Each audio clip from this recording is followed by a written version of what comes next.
प्रणम्य परमात्मानं सिद्धं त्रैलोक्यवन्दितं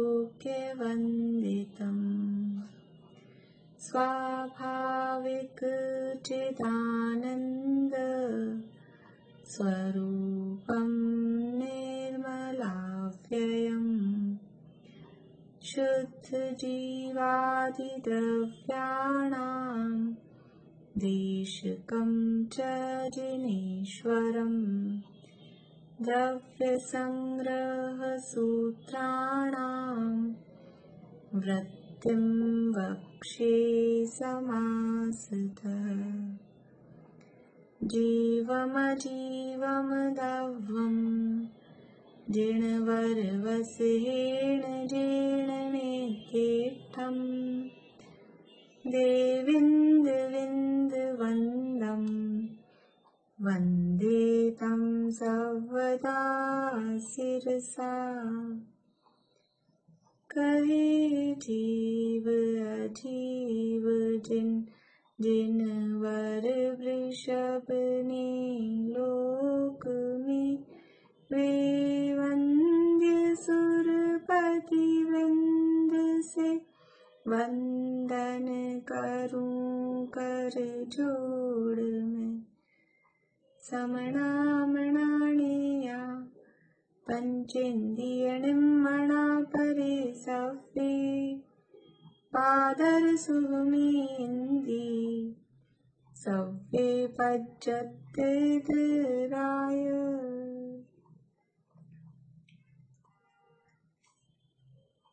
गाथा है नीता, अभी आप बोलिए 28 से आगे। पांचवें गुणस्थान में कितनी प्रकृतियों की बंधित शक्ति होती है? पांचवें गुणस्थान में बंधित शक्ति, बोलिए सुधा जी। सुधा जी अनम्यूट करिए। कौन कौन सी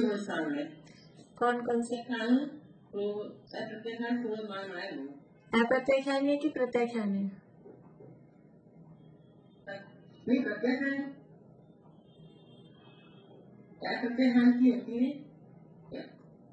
अप्रत्यय की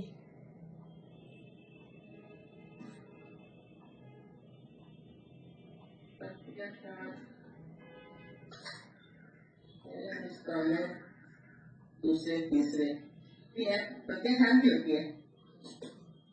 मुझे समझ नहीं आया, आप अप्रत्याख्यान बोल रहे हैं कि प्रत्याख्यान बोल रहे हैं?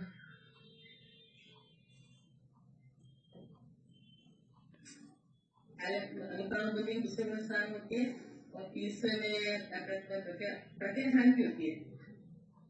हाँ, स्थान में प्रत्याख्यान की होती है। हाँ, पांचवें स्थान में प्रत्याख्यानावरण क्रोधमान मायालोभ इन 4 प्रकृतियों की। ठीक, बढ़िया। चौथे गुणस्थान की बंधित शक्ति, चौथे गुणस्थान की बंधित शक्ति रजनी जी बोलिए।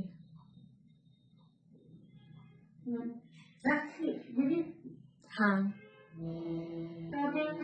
होती है। हाँ,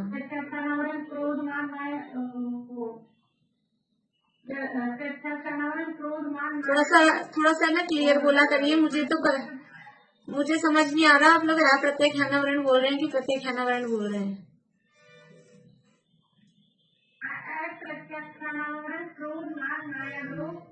हाँ,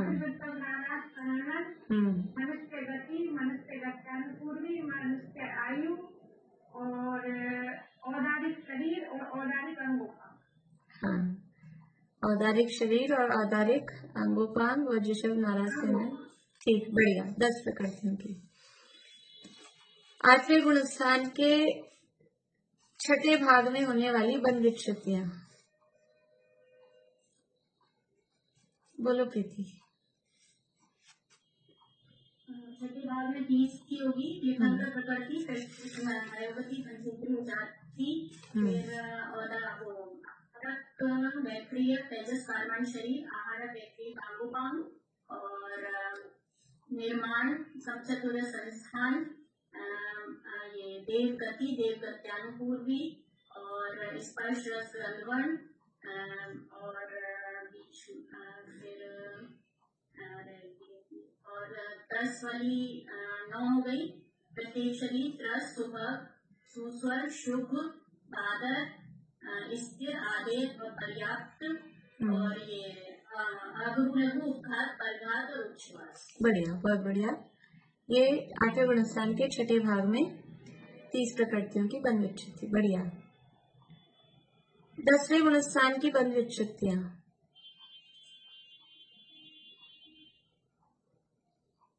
सुनीता आंटी बोलिए। 5 ज्ञानावरण और 5 अंतराय की, 4 दर्शनावरण की, चक्षु दर्शन, अचक्षु दर्शन, अवधि दर्शन और केवल दर्शन, और 1 नामकरण की है यश कीर्ति और गोत्रकरण के उच्च गोत्र, और ज्ञानावरण में मति ज्ञानावरण, दर्शन मति ज्ञान, शुद्ध ज्ञान, अवधि ज्ञान, मंत्रीय ज्ञान, केवल ज्ञान। 5 और अंतराय में काल, लाभ, भोग, उपभोग और विजय। इस प्रकार 16 प्रकृतियों की विच्छित्ति होती है। बढ़िया। 9वें गुणस्थान की बंध विच्छित्तियां। शिमला अभी बोलिए।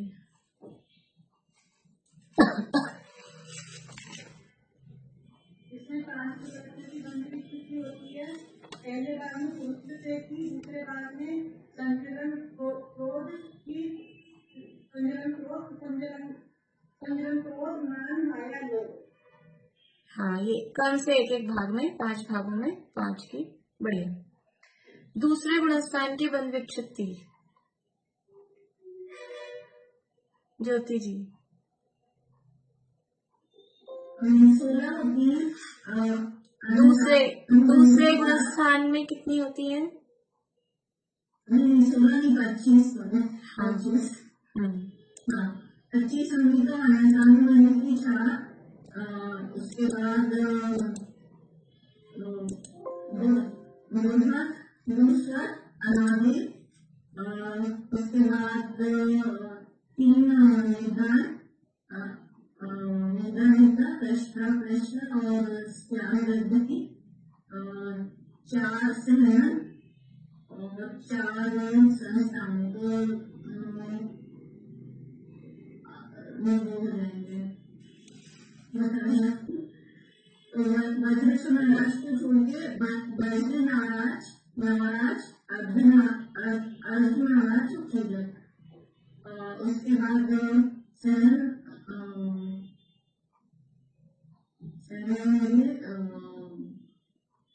असंताप सकाटिका छोड़ वामन कुब्बज और न्यायक्रोध परिमंडल से शुरू करिए। न्यायक्रोध परिमंडल और एक स्वाति स्वाति। उसके बाद स्त्रीवेद, नीचगोत्र और उद्योग, अनादि और अनादि पहले हो गया। ठीक है, तो नीचगोत्र और अप्रशस्त विहायोगति। हाँ हाँ, और उसके बाद फिर त्रिदेश व्यक्ति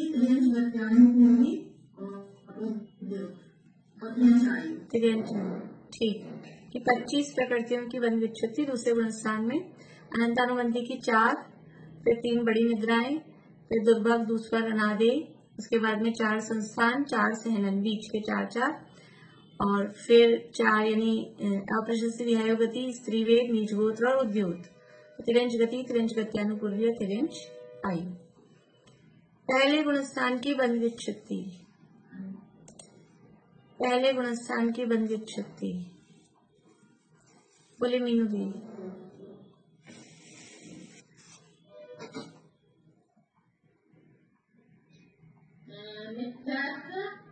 उन्नत संस्थान, नपुंसक वेद और एक असंप्राप्त सपाटी का है ना, एक इंद्रिय, 2 3 4 इंद्रिय, स्थावर, आतक और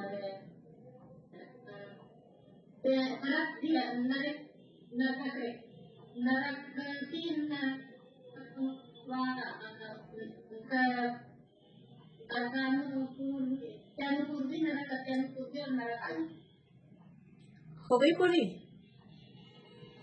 कुछ छूट गया क्या? कुछ छूट गया क्या? सूक्ष्म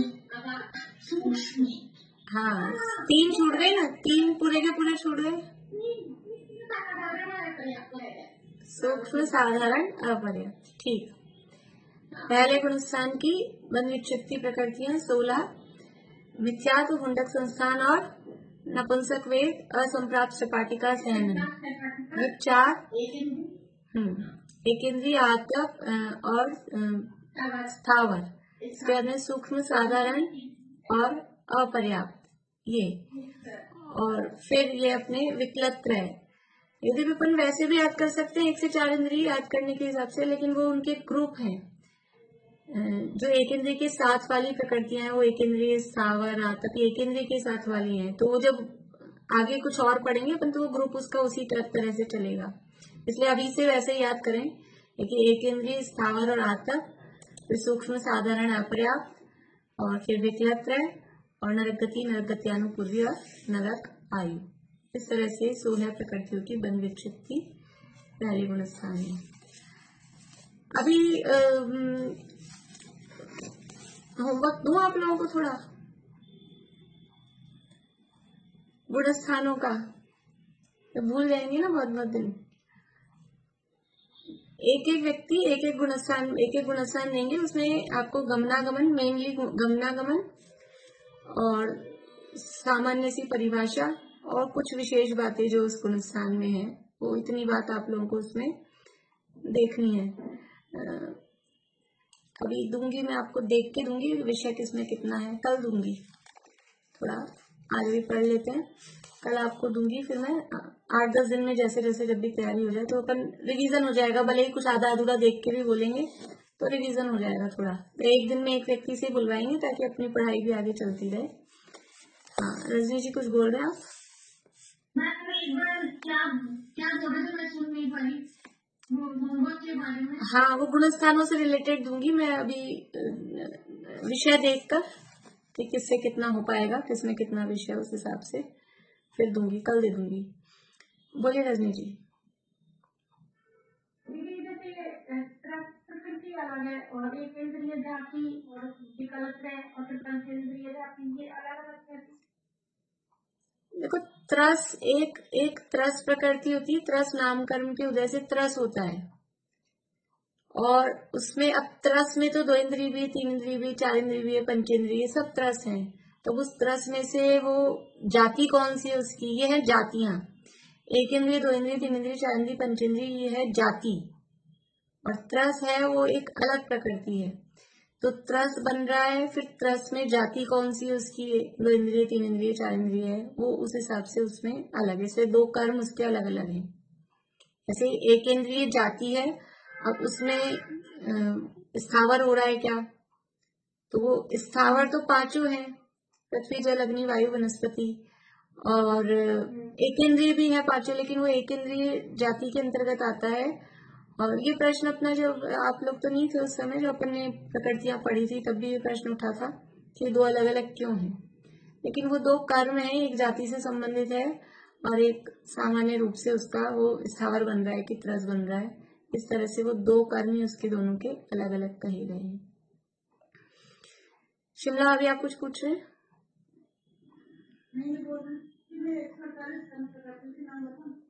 अच्छा, चलिए सुनाइए।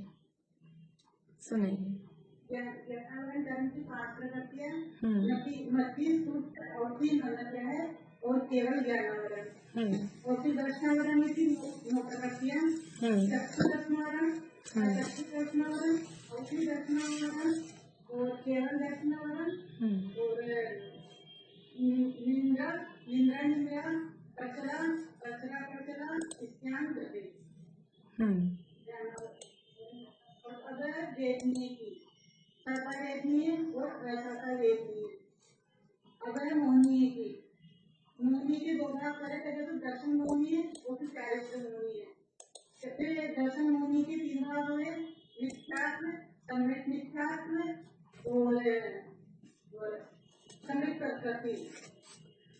फिर चारित्र मोहनीय के भी दो भाग हुए कसाय और वेदनीय कसाय और कसाय।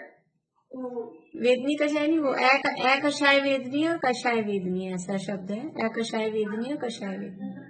कषाय वेदनी और कषाय वेदनी।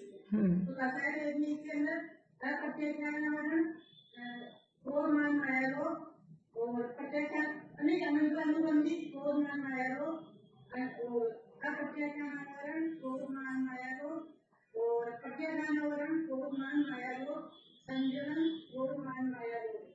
आश्रय रति शोको है गुस्सा स्त्री है पुरुष है नपुंसक है।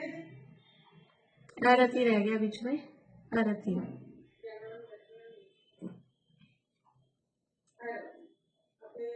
आयु कर्म की नरकायु प्रेमचायु मनुष्यायु और देवायु। बढ़िया।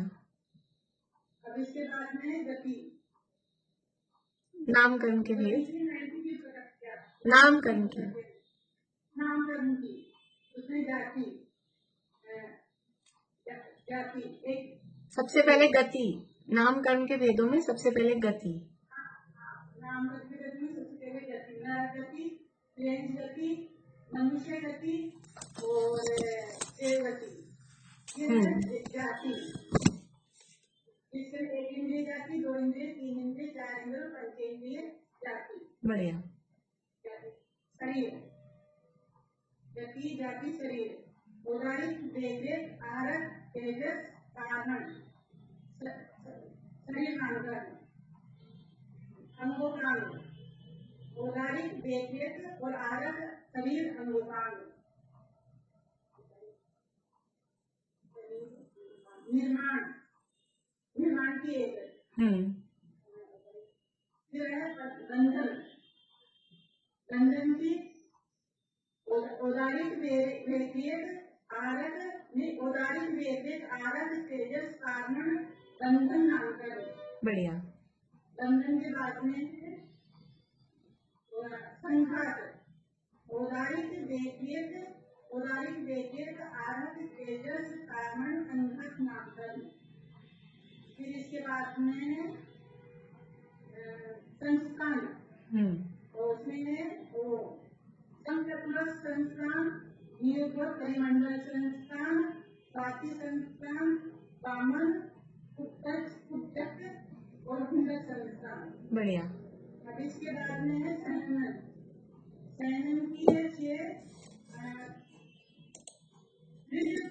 वृषभ नाराज सेनन वृष नाराज सेनन नाराज सेनन अर्ध नाराज सेनन किल्त नाराज सेनन असंप्राप्त सुपाटी का सेनन। हाँ, किलित के आगे नाराज नहीं है, बस किलित से इसके बाद में है किल्त सेनन। हाँ।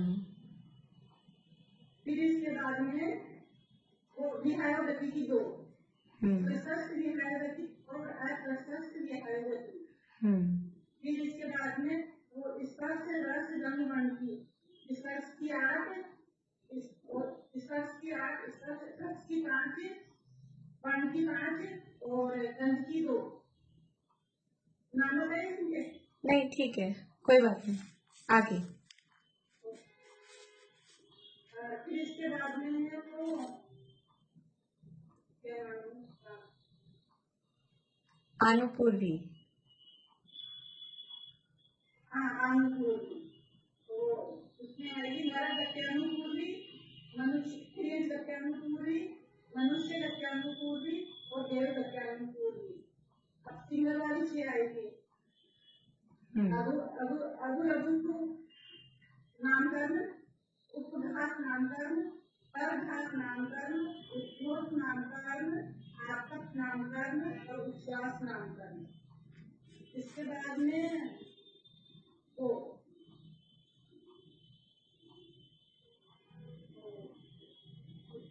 उसकी जोड़े वाली रस नामकरण नहीं प्रत्येक शरीर प्रत्येक शरीर नामकरण, प्रत्येक शरीर नामकरण, साधारण शरीर नामकरण, रस नामकरण, स्थावर नामकरण और सुभग नामकरण, सुभग नामकरण, शुभ नामकरण, अशुभ नामकरण, शुभ नामकरण, निशुभ नामकरण, अशुभ नामकरण और स्थिर नामकरण, अस्थिर नामकरण, प्राप्ति नामकरण, अप्राप्ति नामकरण, आद्य नामकरण, अनाद्य नामकरण, अपयश कीर्ति नामकरण, यश कीर्ति नामकरण, अपयश कीर्ति नामकरण, तीर्थंकर एक रह गए बादर। हाँ, बादर सूक्ष्म। बादर नामकरण, सूक्ष्म नामकरण। इसके बाद में उच्च स्तोत्र और नीच स्तोत्र, स्तोत्र में से बढ़िया। फिर इसके है अंतराय, और अंतराय की काम, लाभ, भोग, उपभोग, धीरे अंतराय नामकरण। बढ़िया, बहुत अच्छा, बहुत बढ़िया। सुस्वर दूसरा रह गई थी क्या? वो थोड़ा क्रम, हाँ क्रम बिगड़ गया था तो मैं भी बहुत बढ़िया। वो क्रम बिगड़ जाता है ना तो कंफ्यूज हो जाते हैं। बहुत अच्छा, बहुत अच्छा हो रहा है, बहुत बढ़िया। इसके अंदर ये है ना भोग, कौन सी? ये उपभोग और भोग का मंत्र है ना। हाँ हाँ, तो दोनों में क्या अंतर है? भोग किसे कहते हैं और उपभोग किसे कहते हैं? बोलिए सरोज भाभी, आप बताएंगे? सरोज भाभी, भोग किसे कहते हैं और उपभोग?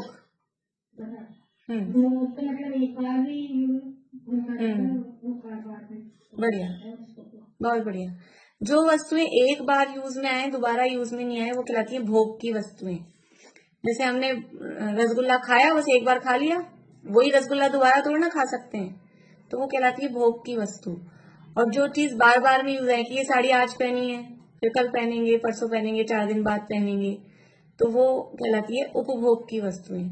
तो ऐसे भोग में अंतराय डालने वाला भोगांतराय नाम कर्म, भोगांतराय कर्म, और उपभोग में अंतराय डालने वाला उपभोग अंतराय कर्म। इस तरह से दो अलग अलग।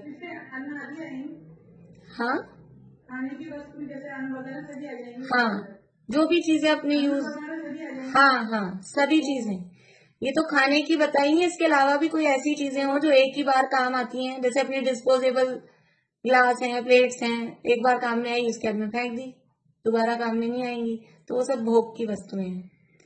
और जो बार बार में काम में आती हैं वो उपभोग की वस्तुएं हैं। इस कर्म के उद्देश्य से वस्त्रादि उपभोग्य वस्तु को उपभोग करने का इच्छुक भी उपभोग कर सकते, उपभोग नहीं कर सके तो, हाँ तो उपभोग नहीं कर सके वो उपभोग अंतराय कर्म। मुझे आवाज आपकी, या तो मेरा नेट स्लो है या आपका टूटी टूटी आवाज आ रही है कुछ। ठीक होगा, अपने बुक में से लिखी होगी ना। वस्त्रादि हैं उपभोग की वस्तुएं। चलिए, अपने को बात यहाँ करनी है 34वीं गाथा से संबंधित। संवर का प्रकरण यहाँ चल रहा है और वो अंतिम चरणों में यहाँ शयोक्षम की बात बता रहे हैं कि जो संवर की स्थिति है वो कुछ मिश्र अवस्था वाली स्थिति है, ना तो पूर्ण शुद्धता है वहाँ, ना पूर्ण अशुद्धता है, और ऐसा वहाँ शयोक्षम भाव रहता है। वो शयोक्षम भाव भी मिश्र भाव है, ना पूर्ण रूप से शुद्ध है, ना पूर्ण रूप से अशुद्ध है, ना कर्मों का पूर्ण रूप से उदय है, ना पूर्ण रूप से क्षय है। ऐसी स्थिति वो शयोक्षम की कहलाती है। और ये शयोक्षम की अपेक्षा से यहाँ बताया कि वो कर्मों का शयोक्षम, वो निगोदिया से लेकर 12वें गुणस्थान तक ऐसे कर्म का शयोक्षम सब जीवों को रहता है। वो स्थिति की बात यहाँ चल रही थी। तो क्षयोक्षम के लक्षण की बात यहाँ बताई। ये क्षयोक्षम किसे कहते हैं? तो क्षयोक्षम की जो परिभाषा है उसमें कुछ विशेष शब्द आते हैं। परिभाषा क्या है क्षयोक्षम की? बोलिए, किसने नहीं सुनाई अभी तक 2-3 दिनों में? बोलिए, ज्योति जी बोलिए। सारार्थी स्पर्धकों का उदयभावी क्षय और उन्नत भविष्य में आने वाले स्पर्धकों का सदवस्था रूप उपशम और देशघाती जो स्पर्धक है उनका उदय। वर्तमानकालीन, हाँ बोल रही हूँ, वर्तमानकालीन सर्वघाती स्पर्धकों का, शुरू में भी वर्तमानकालीन सर्वघाती स्पर्धकों का उदयाभावी क्षय, वर्तमानकालीन। फिर भविष्यकालीन, उन्हीं का मतलब सर्वघाती स्पर्धकों का जो भविष्य में उदय में आने वाले हैं, तो भविष्यकालीन उन्हीं स्पर्धकों का सदवस्था रूप उपशम और वर्तमानकालीन देशघाती स्पर्धकों का उदय। ऐसी 3 रूप अवस्था है। तो यहाँ शब्द आया है सर्वघाती स्पर्धक, उदयाभावी क्षय, सदवस्था रूप उपशम, देशघाती स्पर्धक। उन शब्दों का अर्थ यहाँ पहले बता रहे हैं कि सर्व प्रकार से आत्मा के गुणों का आच्छादन करने वाली कर्म की शक्तियों को सर्वघाती स्पर्धक कहते हैं। अपने बुक में था ये 113 नंबर का पेज। मैंने आपको कहा था, ये मैंने वो पीडीएफ शेयर भी की थी क्षयोक्षम वाली व्हाट्सएप ग्रुप में, और पहले की भी आप लोगों के पास में होगी। तो वहां भी यही शुरू किया है कि क्षयोक्षम को समझने के लिए कुछ सामान्य शब्दों का परिचय हमको होना चाहिए। तो सबसे पहले तो यहाँ दिया है, वो पीडीएफ में से देख रही हूँ मैं, बुक में से नहीं देख रही हूँ। घाती कर्म, घाती कर्म अर्थात जो जीव के ज्ञानादि अनुजीवी गुणों का घात करने में निमित्त होते हैं, घात करने में निमित्त होते हैं, अर्थात उन गुणों की पर्यायों को प्रकट नहीं होने दे रहे, जो उनकी विकास है उनके विकास को नहीं होने दे रहे, वही घात करना कहला रहा है। घात कर देते हैं तब जीव के ज्ञान का अभाव कर देते हैं, तो जीव जड़ हो जाता है, ऐसा नहीं। लेकिन जीव के गुणों की जो पर्याय होनी चाहिए, जैसा विकास होना चाहिए वैसा विकास नहीं होने देते, उसी को घात करना कहते हैं। तो जीव के जो अनुजीवी गुण हैं, अनुजीवी अर्थात जो ऐसे भाव स्वरूपी ज्ञान दर्शन आदि भाव स्वरूपी जो गुण हैं, उनकी पर्यायों को व्यक्त नहीं होने में जो निमित्त होते हैं, वो घातीय कर्म कहलाते हैं। और ये घाती कर्म 4 हैं, ज्ञानावरण, दर्शनावरण, मोहनीय और अंतराय। अब इन चारों कर्मों में ये जो कर्म है, इनमें 2 टाइप के समझ लीजिए ये कर्म कहला रहे हैं। इनकी जो प्रकृतियां हैं, ये कर्म तो 4 हैं, मूल कर्म 4 हैं, ज्ञानावरण, दर्शनावरण, मोहनीय और अंतराय। अब इनकी जो उत्तर प्रकृतियां हैं, ज्ञानावरण की 5, दर्शनावरण की 9, मोहनीय की 28, अंतराय की 5। इन उत्तर प्रकृतियों में 2 टाइप की प्रकृतियां हैं, सर्वघाती भी हैं और देशघाती भी हैं। ये 4 तो घातीय कर्म हैं, इनके जो उत्तर भेद होंगे उनमें सर्वघाती और देशघाती ऐसे भेद हैं। तो ये कितनी है घातीय कर्म की? टोटल है 47, 5, 9, 28 और वापस 5, इनको प्लस करेंगे तो हो जाएंगे 47, 47 प्रकृतियां हैं। इन 47 में से कुछ सर्वघाती हैं, कुछ देशघाती हैं। तो सर्वघाती किसे कहते हैं कि जीव के ज्ञानादि गुणों की पूर्ण पर्यायों के संपूर्णतः घात में निमित्त होने वाली प्रकृतियां, वो सर्वघाती प्रकृतियां कहलाती हैं। जो यहाँ दिए सर्व प्रकार से, जो अपने बुक में दिए परिभाषा, सर्व प्रकार से आत्मा के गुणों का आच्छादन करने वाली कर्म की शक्तियों को, यानी जो पूर्ण निर्मल, जो यहाँ अपन ने इसमें दिए हैं वो शब्द, वही बात है कि पूर्ण पर्याय हैं, केवल ज्ञान, केवल दर्शन, जो पूर्ण विकसित पर्याय हैं, ऐसे पूर्ण विकसित पर्यायों के संपूर्णतः घात में, एक एक शब्द ध्यान रखने योग्य है। ये नहीं लिखा कि जीव के ज्ञानादि गुणों के पूर्णतः घात में जो कर्म निमित्त है, ये नहीं लिखा। जीव के ज्ञानादि गुणों की पूर्ण पर्यायों, या पूर्ण विकसित पर्याय भी शब्द कर सकते हैं उसको, पूर्ण पर्याय अगर समझ नहीं आता हो तो जीव के ज्ञानादि गुणों की जो पूर्ण विकसित पर्याय हैं, पूर्ण विकसित पर्याय कौन सी है? ज्ञान गुण की केवल ज्ञान, दर्शन गुण की पूर्ण विकसित पर्याय क्या है? केवल दर्शन। तो ज्ञानादि गुणों की, ज्ञान, दर्शन, सुख, वीर्य, इन गुणों की जो पूर्ण विकसित पर्याय हैं, उन पर्यायों के संपूर्णतः घात में जो निमित्त है, यानी केवल ज्ञान, केवल दर्शन रूप पर्याय बिल्कुल अभी नहीं है, उनके संपूर्णतः घात में जो कर्म निमित्त है, उस कर्म की प्रकृति को कहते हैं सर्वघाती प्रकृति। ठीक है। और देशघाती प्रकृति किसे कहेंगे कि जीव के ज्ञानादि गुणों की पर्यायों के एक देश यानी अंशतः घात में निमित्त होने वाली कर्म प्रकृतियों को देशघाती प्रकृतियां कहते हैं। तो घातिया कर्म 4 प्रकार के घातिया कर्म, उन 4 प्रकार के घातिया कर्म की जो 47 प्रकृतियां हैं, उनमें से कुछ सर्वघाती हैं, कुछ देशघाती हैं। अभी थोड़े दिन पहले भी अपन ने किसी प्रकरण में देखा था, उनमें से जो 26 प्रकृतियां हैं वो देशघाती हैं, 21 प्रकृतियां हैं वो सर्वघाती हैं। उसके नाम भी अपन ने देखे थे। इनमें से यहाँ ये पीडीएफ में भी दिए हैं मैंने, सर्वघाती और देशघाती प्रकृतियों का बंटवारा, वो देख लेना आप इसमें से। अभी अपन उसमें नहीं जा रहे हैं। फिर तीसरा शब्द है स्पर्धक। इसको रटना की जरूरत नहीं है, कौन सी सर्वघाती कौन सी देशघाती है, अपन अभी जैसे नाम याद हो गए ना, घातिया कर्म की 47 प्रकृतियों के नाम याद हो गए, तो अपन खुद छाट सकते हैं कि कौन सी सर्वघाती होंगी, कौन सी देशघाती होंगी, कौन से तो जीव के गुणों का, जीव की जो निर्मल पर्याय हैं, पूर्ण विकसित पर्याय हैं, उनको पूर्ण रूप से घात कर पा रही हैं और कौन सी पूर्ण घात नहीं कर पा रही हैं। तो ज्ञानावरण की 5 प्रकृतियां हैं, उसमें से पूर्ण विकसित पर्याय का घात करने वाली कौन सी प्रकृति है कि वो एक ही है, केवल ज्ञानावरण। वही पूर्ण विकसित पर्याय है केवल ज्ञान, उसका घात करने वाली केवल ज्ञानावरण है। तो ज्ञानावरण की 5 प्रकृतियों में से एक केवल ज्ञानावरण वो सर्वघाती है, बाकी की चारों देशघाती हैं।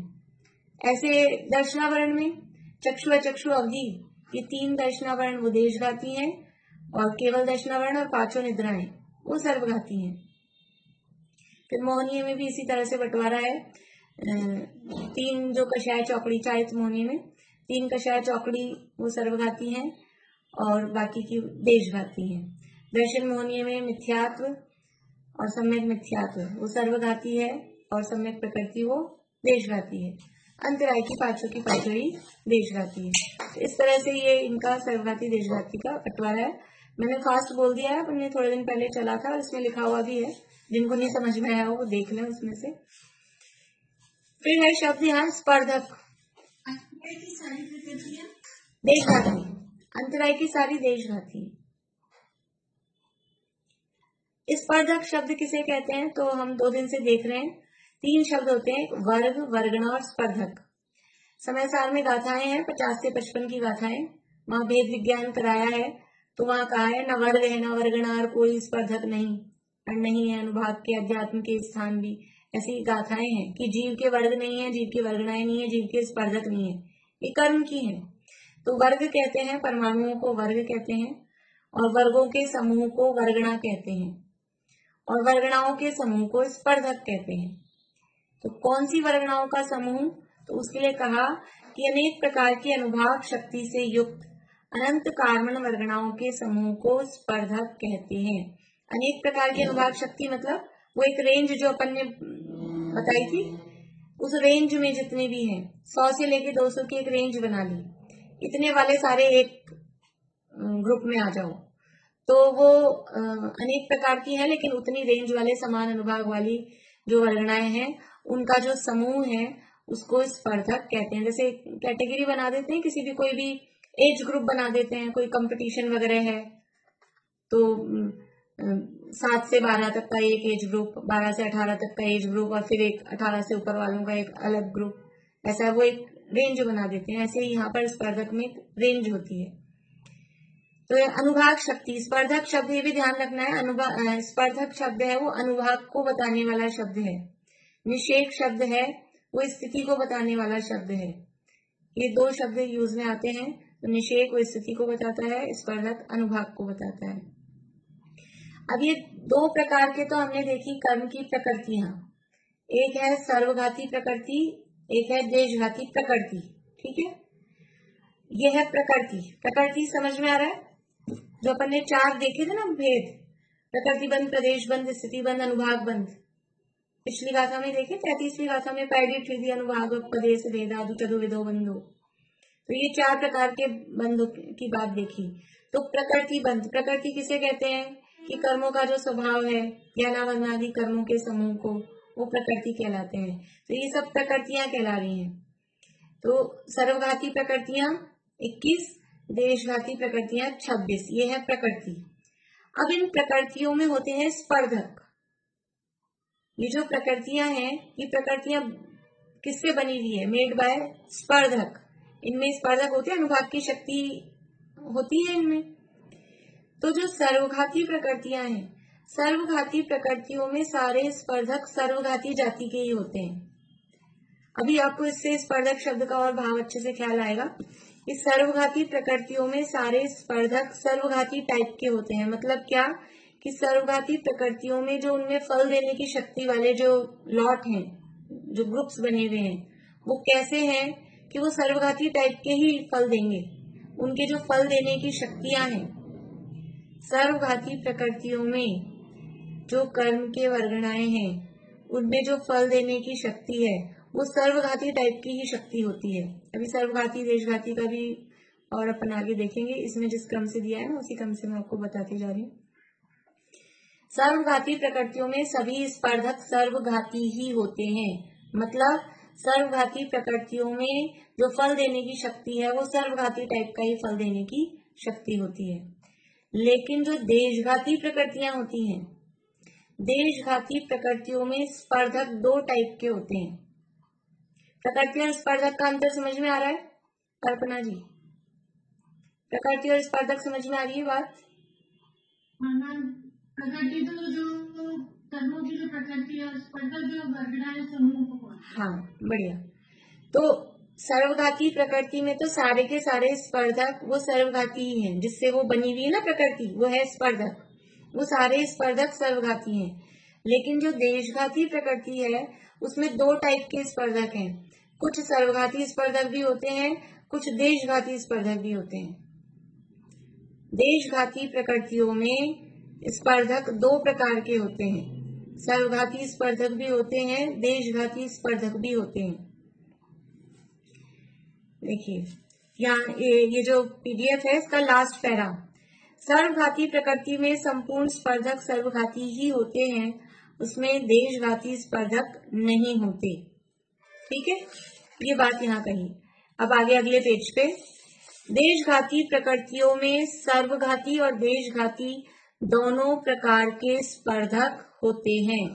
देशघाती प्रकृतियों में दोनों टाइप के स्पर्धक हैं। प्रकृति तो है देशघाती, प्रकृति तो है उस देशघाती, लेकिन उसमें जो स्पर्धक है ना, उसका जो समझ लो अपन अपने शब्दों में कहें, उसका जो रॉ मटेरियल है, उस रॉ मटेरियल में दोनों टाइप की शक्तियां हैं। देशघाती रूप शक्ति तो है ही है, सर्वघाती रूप शक्ति भी उसमें है। तो ये देशघाती प्रकृतियों में 2 टाइप के स्पर्धक होते हैं। इसी कारण उसमें क्षयोपशम बन पाता है। जहाँ केवल एक ही टाइप के स्पर्धक है, सर्वघाती ही स्पर्धक हैं सारे, वहां क्षयोपशम नहीं बन पाता है सामान्य रूप से।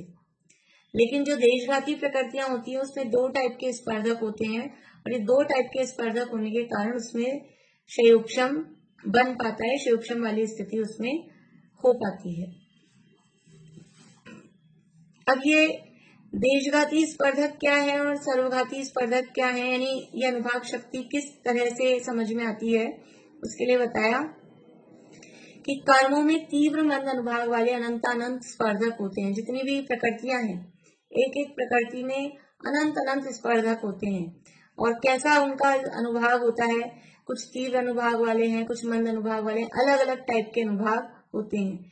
तो ये कर्मों की अनुभाग शक्ति को, घातिया कर्मों की जो अनुभाग शक्ति है, उसको 4 भागों में हम बांटते हैं। आवाज आ रही है आप लोगों को?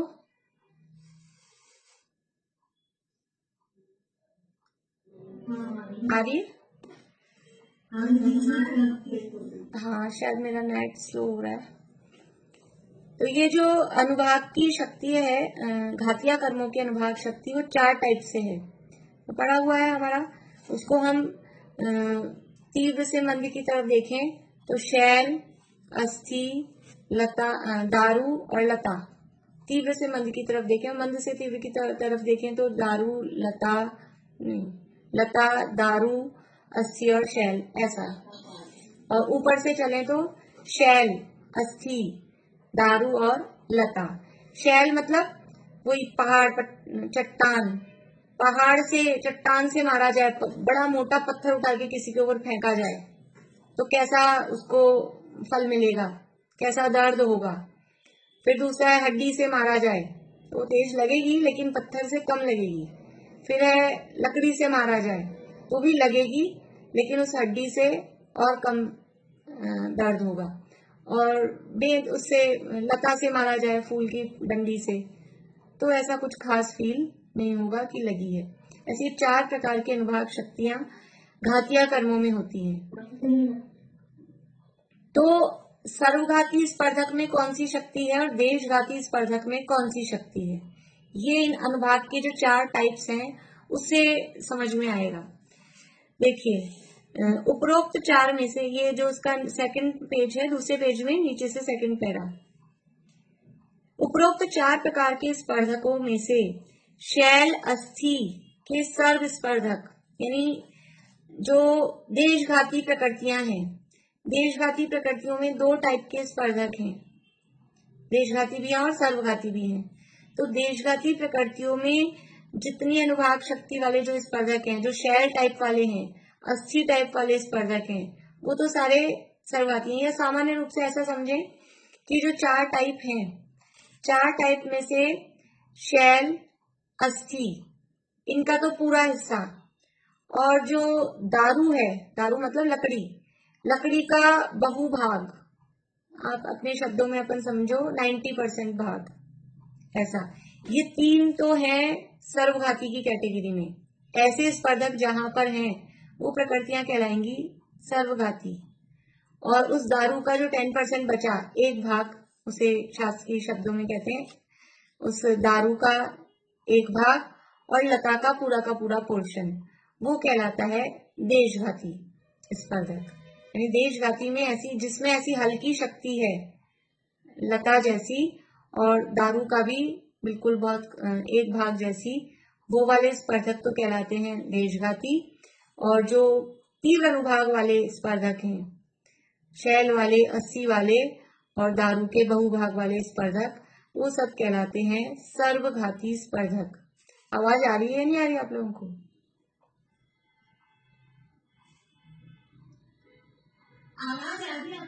आ रही है? ठीक है, वो या तो मैं वीडियो बंद ही कर लूँ, वो इससे चक्कर रहता है, नेट स्लो हो जाता है ना। ठीक है, आवाज आ रही है ना आप लोगों को? बस ठीक है। हाँ, वो मुझे ऐसा लग रहा है नेट स्लो चल रहा है। तो देखिए इधर एक चार्ट है, इसमें एक चार्ट दिया हुआ है अगले पेज पे, 3rd नंबर के पेज पे। ये घातिया कर्म 2 टाइप की प्रकृतियां हैं, सर्वघाती प्रकृति और देशघाती प्रकृति। सर्वघाती प्रकृति के सभी स्पर्धक सर्वघाती हैं। तो जो सर्वघाती स्पर्धक में कौन कौन सी अनुभाग शक्ति वाले आ रहे हैं? शैल वाले, अस्थि वाले और दारू का बहुभाग, ये सारे जो स्पर्धक हैं ये कहलाएंगे सर्वघाती स्पर्धक। और जो देशघाती प्रकृतियां हैं, देशघाती प्रकृतियों में 2 टाइप के स्पर्धक हैं, सर्वघाती भी और देशघाती भी। तो वही जो देशघाती प्रकृतियों के सर्वघाती स्पर्धक हैं, उसमें भी कैसी अनुभाग शक्ति है? शैल टाइप की है, अस्थि टाइप की है और दारू के बहुभाग टाइप की अनुभाग की शक्ति है, वो सर्वघाती स्पर्धक हैं। और जो देशघाती स्पर्धक हैं, उनमें दारू का 1 भाग और लता वाले जो सारे स्पर्धक हैं वो कहलाते हैं देशघाती स्पर्धक। ये इनका विभाजन हुआ। ये सब समझ में आ जाएंगी ना टर्म्स, तो अब जो अपनी परिभाषा है वो ऐसे ही समझ में आ जाएगी, उसको फिर कुछ नहीं करना पड़ेगा, क्योंकि उस परिभाषा में शब्द ही है ये सर्वघाती स्पर्धक, देशघाती स्पर्धक और अभिबुद्ध्याभावी क्षय, सदवस्था रूप उपशम, ये जो शब्द है ना, इन शब्दों का भाव एक बार समझ में आ जाएगा तो वो परिभाषा ऐसी लगेगी कि कुछ भी नहीं है। ऐसे तो बड़ी भारी लगती है परिभाषा, 3 लाइनें हैं लेकिन 3 लाइनें इतनी भारी लगती हैं, लेकिन भाव अगर समझ में आ जाएगा तो फिर कुछ भी नहीं है, फिर चुटकियों का खेल है, फिर कुछ भी नहीं लगेगा। ये समझ में आ गई अभी इतनी बात?